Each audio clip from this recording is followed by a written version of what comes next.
All right, hey, what's going on, everybody? Welcome to After Prison Show.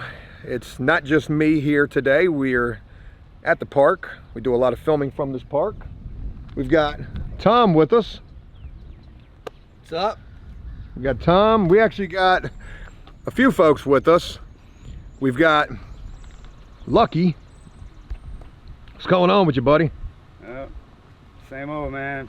I struggle, you know. Well, it's good to see you. Yeah, good to see you too, John. We don't just got you today. We've been honored to get your buddy Kurt with us today. And Kurt, Howdy, y'all. how are you? I'm not bad, not bad. How you do? Kurt, you carry a lot around with you. What are you carrying? Man, I just carry art supplies and tattoo equipment. You know, everything you might need.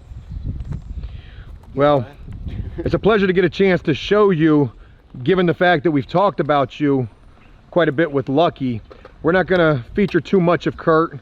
You know, whether he wants to share anything with us or not, we'll see where we go with this. But let's do what we normally do and just walk and talk. So it's Wednesday. You still have the GoPro. Yeah, I was doing some filming earlier. I've been doing kind of like a video diary type deal with it. I'm gonna see if I can get some stuff, you know, interactions with my buddy now that he's a little bit more willing to be on board with it. How you feeling today? I'm all right, man. You know, yesterday was pretty tough, man. It freaking rained most of the day. You know, it made it hard for me to get any money. But on a more positive note, a couple friends of ours got a hotel room and they want us to come in there, stay and pitch in on the room because, you know, the four of us, it's only 20 bucks a night. Get out of this weather, man. It's rained, man. I was blessed last night to not have to sleep out in the shit and get a hot shower and all that, man. I'm gonna try to continue to do that. So, you know. Well, good that you were able to get out of the rain and get into the room. You know, what's the sleeping arrangements like in there with 4 people? You know, I mean, there's 2 beds. Everybody's usually not sleeping all at the same time. So it's not that bad. How's the place where you guys are at? Are they giving you guys any static for having 4 people in the room? Oh, no. They think there's 3 people in there. They charge an extra $5 for that. So what we do is we don't all come and go at the same time. They'll probably think me and Kurt are the same guy leaving and coming, you know. So first thing I want to say is, you know, it's really interesting getting the opportunity to show Kurt. We've talked about him a little bit. You know, he is your buddy. I know you care about him a lot. I'm sure he cares about you a lot. Yeah. And, you know, I guess it probably helps having somebody that you can trust being in this lifestyle that you're in. I don't know about him. For me, it's essential. Whenever I've been out on the streets, I always got to have a stick, man. It's not safe without one. And not only that, it just makes everything easier when you got 2 people, you know, pulling the resources together. And, you know, one of us has a good day and the other one don't. We're still both all right. When we both have a good day, then we're really good. So. And both of you are artists. Yeah. You know, Kurt does tattoos as well. Kurt, would you mind showing some of your work? I mean, I'm seeing some of this stuff that you've drawn right here. Dude, that's badass. But I don't really have much else in the. Did you sell that dinosaur yesterday, or you still got it? It got a mess up in the rain and whatnot, but the rain's been really destroying my artwork. I usually work on canvas out there, but water just gets to water-based color and goes to shit. But yeah, some dude supposed to be bringing me some canvases today. He's hiring me to do the paintings for his house. We can do some oils. So, you know, I've got some art supplies myself. I've got acrylic paints and a bunch of stuff that I could probably give to you guys. I just got to dig it up. I was cleaning out my shed yesterday. I've got a bunch of stuff I can give to you guys. That'd be awesome, man. That would be really good. Yeah. You know, I really think it's interesting that the both of you are artists. You're not just out here flying a sign, you know, asking people for money. You want to, you know, basically sell artwork. You want to feel like what you're doing is not panhandling, I guess is one way to say it. Yeah, you know, Kurt's the one that really showed me how to do this, where we're doing it. Like, if it weren't for him, I would have never been doing this. Like, I've never had the, frame of mind to just go out and panhandle and ask people for money. My pride always got in the way of that. I still had to swallow my pride to do what I'm doing, but not as much. Yeah, like I would never just like go out and be like, give me money for free. I can't do it. Yeah. Well, if you don't mind, Kurt, I'd like to talk to you a little bit. No problem. First thing I want to say is, when I first met you, you recognized me from middle school, and I thought that was the craziest thing in the world. You and me, we used to skateboard at a church together, used to run in the same crowd, and it's heartbreaking to see you in the situation that you're in. I hate that for you. I'll never understand that response to my life. I don't really, I guess everybody's life is a situation, but I have a sister that I'll talk to every once in a while. She's probably the most that I talk to out of the whole family. But every time we speak, it goes sour, and I end up banging the phone and not talking again for a couple of years. But every time she's just like, Kurt, how do you live like this? Like, how are you ever happy? And I was just like, Rebecca, you run a hospital. Are you happy every day? And she's, well, no. And I'm like, well, then there's your answer. Nobody's happy every day. Nobody's sad every day. I think you're gonna get the same response out of life as you would anywhere else. But when you wake up in the middle of the night, and you still hear the ticket machine going off in your head, or you're clocking in your dreams just to wake up to go clock in again, I couldn't see myself doing it constantly. I wanted to go and see the world and see the people in the world and why it seems so sour. You've seen that. Oh, just seen a lot came of it. back from Alaska. I've been there for 10 years, and Were you homeless there? Yeah, no, that'll teach you how to survive, for sure. Negative 60 and just being out there in it, and you got friends that are dying all the time due to exposure. Or if you leave your alcohol out, a lot of alcoholics in the native community there, it'll freeze your insides the moment you wake up and take your drink, to keep from having a seizure. And yeah, just a lot of wild shit like that. But it's all over the place, when you wake up and you go, man, like, I got no bars on my phone, and there's some kid halfway around the world that didn't get to live that day because he died getting water, and you just kind of take yourself down a peg or two and realize that your shit's not the only thing going on, and try to get by with it. I just like to be out there and get a chance to meet some of the people that decide to talk to me, and tell them, no matter where you are in the world, at least you got one person that loves you sincerely, and if you don't mind, I'd like to give you a hug and send them on their way, So, yeah, but you also get a lot of assholes, so it happens. Do you ever see yourself getting out of this lifestyle, or is this... Well, I read a lot, man, and I've been really, really toiling with a lot of things recently. I guess one of the problems is I don't really like to be on front of cameras too much ever since childhood, because I figure my mother hasn't had a current picture of me since I was 12 years old, and I disappeared for years at a time, and she was just diagnosed with early onset dementia, and that's why I came back from Alaska. And so you can't seem to fathom thinking that somebody's gonna die in your family, more or less, but for them to die and they're not dead yet, Because of the dementia. Yeah, the memory is gone, and I haven't allowed her to see my face. I haven't allowed her, and yet I'm allowing, strangers the opportunity to see me before she's had in over 10 years, Why are you allowing us to show you? Oh man, figured I'd go ahead and do this with Lucky and Support what he's doing. yeah, and not often. Dude, you're probably one of the few people that I've seen since I've came home that's not dead. you know, from high school, or you know, they say there's a COVID pandemic and there's the even bigger one. You know, there's a lot more victims of that. They're still breathing, you know, and that's another issue. Is just, you know, fucking being part of you know, Lucky was in the prison system for 10 years.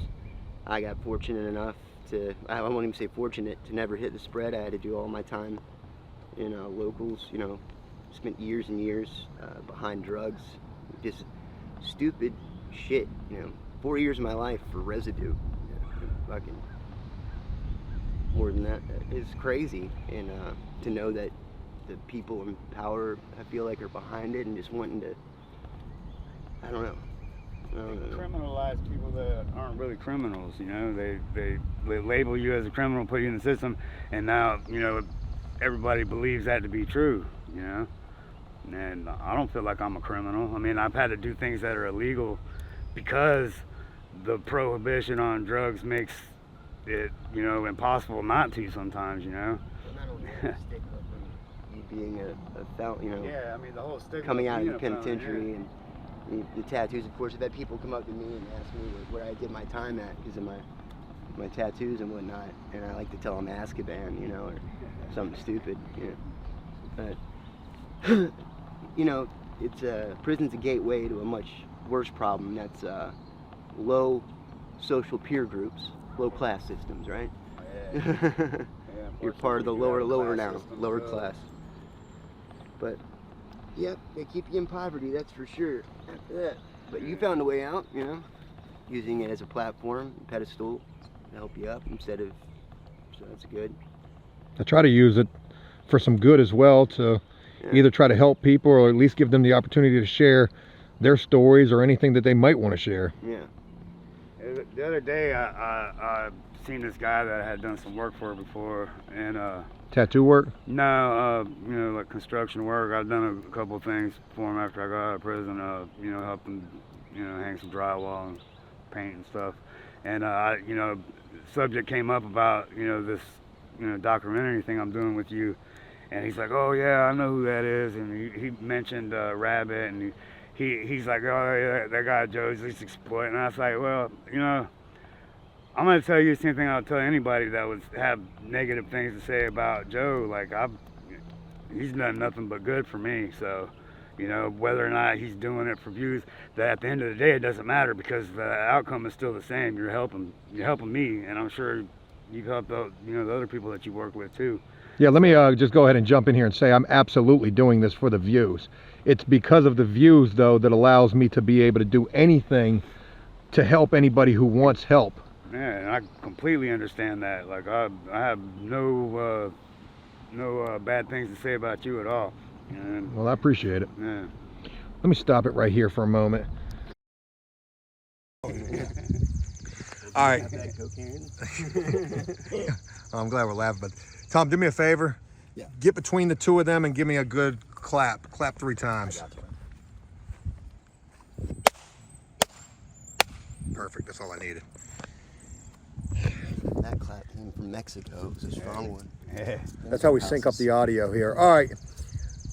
We've had to switch cameras. Literally smoked a 120 something gig memory card, completely full of footage. So we're on my phone right now, and we've got some mics going to hopefully be able to help with the wind out here, because there's just a little bit of wind.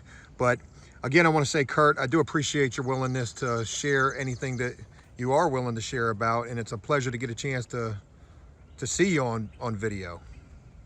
Cool.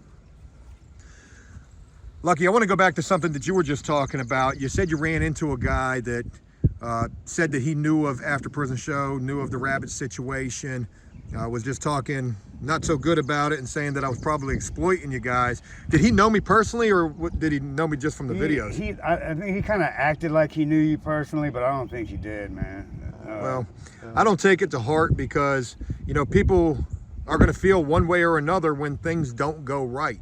And I've made no illusions with you. I'm sure you can attest to this, that when I met you, you know, I told you I wasn't going to try to push any type of agenda with you. And however this plays out, you showcasing and sharing your story here, is just the way that it's going to play out. If it doesn't work out, if you decide that, you know, you don't want to change or get the help, I'm not going to try to force you to do so. And I'm not going to sit here and, you know, make, you know, any kind of drama about it, I guess I should say. Yeah.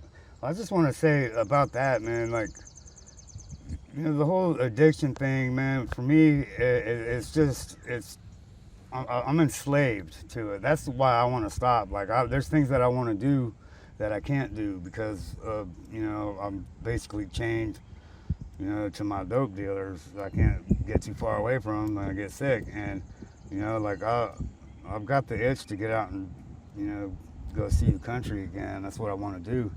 So, you know, getting clean off of the heroin isn't gonna, you know, alter my lifestyle a lot in a lot of aspects, because I'm still, you know, I'm not the average person that's gonna be, you know, punching the clock and, you know, working and, you know, feeding into the whole economic, you know, slavery that this whole country's pretty much bound to. You know, for me, what this whole experience means, like, if I can turn this into a way to have some, you know, financial freedom, it's not going to mean, you know, me, you know, buying a house and all that. Like, I'm still going to be the same person. I got to get off of the dope so I can do the things that I want to do, you know, and that's why I'm doing it. And it has to come from me. You can't force anybody to quit getting high. It's never going to work. Ever, yeah. Well, let's talk about it a little bit further since we're on the topic. Last time that we met with you, you had mentioned trying to call the detox place, seeing about bed space. Were you ever able to make those phone calls? Yeah, I used a friend's phone and called down there. Basically, right now I gotta keep checking in because I don't have a phone for them to call me back. So, you know, when I call them and they say they got an available bed space, that's when I'm gonna go. You know, that's what I'm waiting on. Kurt, how do you feel about Lucky saying that he wants to get clean and getting ready to go to this detox? I mean, I support anybody in whatever it is they want to do. You know, if it's what they want to do, I mean, that's the whole point, I guess. Would you go with them? Me, no. No, not personally. Have you ever been through any of those programs? Oh yeah, God knows, so many. Got a lot of animosity towards the good old NA, and then you know, I don't know if you've heard. I know you've heard of the Good Samaritan program, having been an inmate, and everybody knows about that thing. That one get out of jail kind of free card there, but you know, you get to that kind of place and you realize that that's an extortion of not only the system but of people's faith, you know. And even if it's not your faith, it will piss you off to see somebody else use it to their advantage and you know, use people that are caught up in the system to further attribute to that advantage. So I really couldn't stand that shit, you know, because I'm pretty sure you've been through the struggle of being able to find resources after you touch land again, and you know, places that'll actually help you get to a better place in life to where you're not constantly worrying about your probation or parole visit or whatever. And you know, that's what. Have you been to the OAR in Richmond? Yeah, That's, yeah. I actually went to that's an OAR awesome place. when it came out March 20th.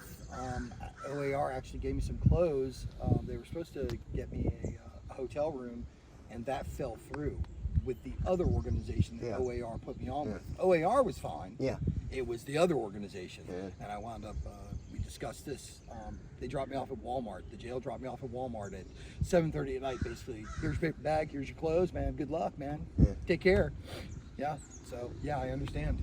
Yeah. But yeah, the OAR was a super cool place, and it makes you wonder, like, why is that kind of shit not available and accessible every fucking where? And but no, me personally, I just me and drugs have our understanding of one another, just like you know, society's been taught its understanding of it, and that's, you know, if somebody does dope, they're junkie trash, and if that person does dances with their ankles showing, they're a whore. I don't know, but fucking I kind of need it right now to keep all the shit repressed I need repressed. You know? Yeah, but I'm fully in support of that. Like a friend of mine got out, and I asked him when he came to hang out with me. I said, "Hey man, have you been using since you got out?" And he said, "Nah." And I said, "Well then, dude, because I'm your friend, don't call me anymore." I'm like, I'm still using, so that's the best thing I can do for you is That's a real powerful thing to do right there. not have any kick it with you, because I mean, that's just what's gonna happen. One day you might be clean, and you're gonna see me spiking, and that old fucking itch is gonna come back. I ain't gonna be the one that does it for you, so. So think about that, Lucky. You go through the rehab, you get clean. You know, you could see Kurt, and Kurt could tell you, probably don't want to be around me no more. Yeah, you know, I mean, for me, the whole thing, like, I'm not interested in you know, NA and all that stuff. I want to go to the front. I want to get medically detoxed so I don't got to go through the violent withdrawals to get off of the dope. After that's done, and I've done it, I've done it before. I can't run away from myself, man. So, you know, the trigger that's always got me getting, you know, back doing dope again has always been boredom, and that's what happened this time too. You know, when I first got out, I filled my days with, I was building the Rivers Casino, and I worked 7 days a week for 6 months straight. So, you know, I'd get done every day. I was dog tired. You know, I'd get high here and there, but I wasn't, you know, I didn't have a habit. It wasn't until after that job ran out, and you know, I was all of a sudden, you know, without all that income, and then I was bored, and then I was also, you know, depressed, lonely. You know, I'm not from here. I don't know anybody. I didn't know anybody at the time, and you know, I used the dope to suppress, you know, all that pain. I know that now. You know, that I know that what I want to do. So after I get detoxed, it doesn't matter if there's going to be drugs around me or not. Like, I'm not saying I'm never going to get high. That's not the point of it. My whole point is not to have to have dope to be okay. That's my thing, and I'm not going to let that happen. After I get out of this time, I'm not gonna let myself become enslaved again. So it doesn't matter who I'm around or not. You know. I have a purpose that I got to do now, and that's how I'm going to stay from getting chained back to the dope again. Well, I'm not going to push it. I definitely ain't going to push it. I told you that. You know, if and when you're ready, I'll give you a ride there. I'll make sure you got the things that you need, and I'm just going to leave it with that. I want to switch gears completely here. You know, we're getting the opportunity to meet Kurt, seeing his interaction here on video. We took a little intermission, and I was telling you guys, man, y'all need to start a YouTube channel. Like the two of you together, you've got the GoPro. I know we already mentioned that, but you've been doing filming with that damn GoPro. If y'all started a YouTube channel, people would tune into that. Just seeing the stuff that you guys go through, you know, hearing the stories that you guys could share. You know, I've heard some stories that you guys have shared, and I mean, it's unbelievable what it's like living in the streets and also dealing with the addiction. Yeah, the addiction is tough, man. Living in the streets is tough too, but there's things that are rewarding about it as well, man. Like, you know, I witness people doing selfless acts all the time now, and I've said it before, man. You know, every time I see somebody do something kind for somebody that they don't know because, you know, they care about that person's suffering, it helps renew my faith in humanity, because I mean, all the ugly things we see all the time, it's easy to become cynical about people in general, you know. And that's one thing that I take away from this, you know, and I feel blessed about, is that I get to, you know, live in this type of lifestyle. I get to witness, you know, people doing good things all the time.